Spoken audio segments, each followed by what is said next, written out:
वहीं बीकानेर में सुशीला डोडी के नामांकन सभा में पीसीसी चीफ गोविंद सिंह डोटासरा ने भी शिरकत की। इस दौरान उन्होंने सभा को संबोधित करते हुए कहा कि जेल जाने से कौन डरता है, वो जिसने गलत किया हो। मैं किसान का बेटा हूं, टिड्डी ईडी से डरने वाला नहीं हूं।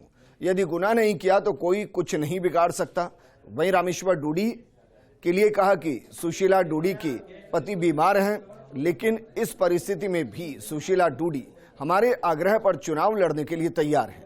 उनके पास पैसे या नाम की कमी नहीं, लेकिन आज जनता की सेवा के लिए आई है।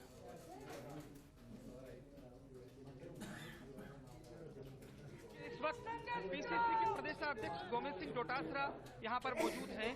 डोटासरा कल खुद नामांकन करेंगे, लेकिन उससे पहले रामेश्वर डोडी की पत्नी के नामांकन में आए हैं और ईडी की नोटिस इनके दोनों बेटों को मिला है। बात मैं ईडी से शुरू कर लूं। आपने अभी मंच से कहा किसान के बेटे हैं, टिड्डी और ईडी से नहीं डरते, कहना क्या चाहते थे? नहीं, बिल्कुल सही कह रहे हैं ना।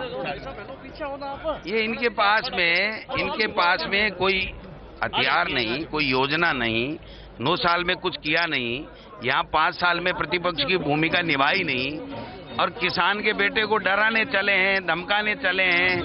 ये क्या करना चाहते हैं आप बताइए। 2.5 साल से जो मुकदमा था, मैं उसमें मुलजिम नहीं, मेरा कहीं नाम नहीं, कहीं एफआईआर में मेरे परिवार के किसी व्यक्ति का नाम नहीं। आप 2.5 साल तो बैठे रहे और एक चार्जशीट भी पेश कर दी उन्होंने। तफ्तीश की है तभी तो चार्जशीट पेश की होगी। और अब जब चुनाव आए, आचार संहिता लग गई, तो मेरे घर पे रेड कर रहे हैं। मेरे एक छोटे बेटे के बयान ले रहे हैं, बड़ा बेटा बैठा उसके कोई बयान नहीं, मेरे कोई बयान नहीं, मेरी पत्नी के कोई बयान नहीं, हमसे कोई पूछताछ नहीं। तो भाई ये हो क्या रहा है, मेरे समझ में नहीं आ रहा। आरोप है पॉलिटिकल दुरुपयोग हो रहा है। 100%।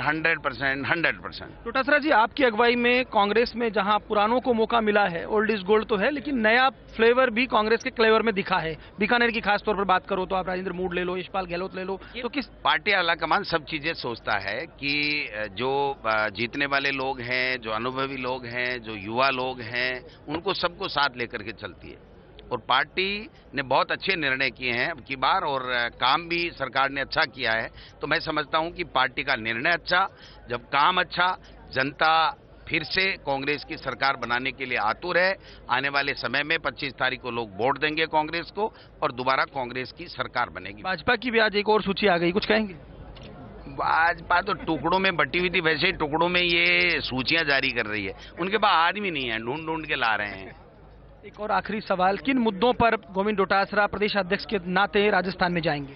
देखिए, मुद्दे हमारे पास में, हमारा जो सरकार का काम है, जो किसान के लिए काम किया है, जो महंगाई राहत के लिए काम किए हैं, जो बजट दिया है, जो चिकित्सा, शिक्षा, स्वास्थ्य, इसमें जो काम हमने ऐतिहासिक किया है, और दूसरी तरफ जो किसान के भले की बात करने वाली एनडीए सरकार ने तो किसान का ऋण माफ कर रही है, किसान के लिए 3 कानून लाती है, न रोजगार दे रही है, न महंगाई कम कर रही है। तो उनकी अब जब काम की तुलना होती है तो लोग कहते हैं भाई कांग्रेस ही अच्छी है, पहले हमने कांग्रेस को एक बार लाए, फिर अगर वो नहीं ला पाए तो काम रुक गए। इसलिए ये जो गारंटियां हैं, ओपीएस है, 10 गारंटी पहले से चल रही हैं, 7 और दिए, ये रुके नहीं, जनता का भला हो, इसलिए कांग्रेस को ही सरकार में वापस। आखिरी सवाल, यहाँ से जो भाजपा से चुनाव लड़ रहे हैं, उन्होंने कहा है कि भाभी जी को भाई साहब की सेवा करनी चाहिए थी, बजाय कर रही है ना। आप चूंकि रामेश्वर डोडी के साथ भी रहे, आपको वाकओवर दे देंगे। उनको भी थोड़ी बहुत सोचना चाहिए कि इतने सेवा तक 35 साल तक जिस व्यक्ति ने सेवा की है, वो भी तो सोच लेते थोड़ा बहुत। उन्होंने तो कभी बीजेपी कांग्रेस नहीं की, वो तो जीतने के बाद में सबके काम करते थे।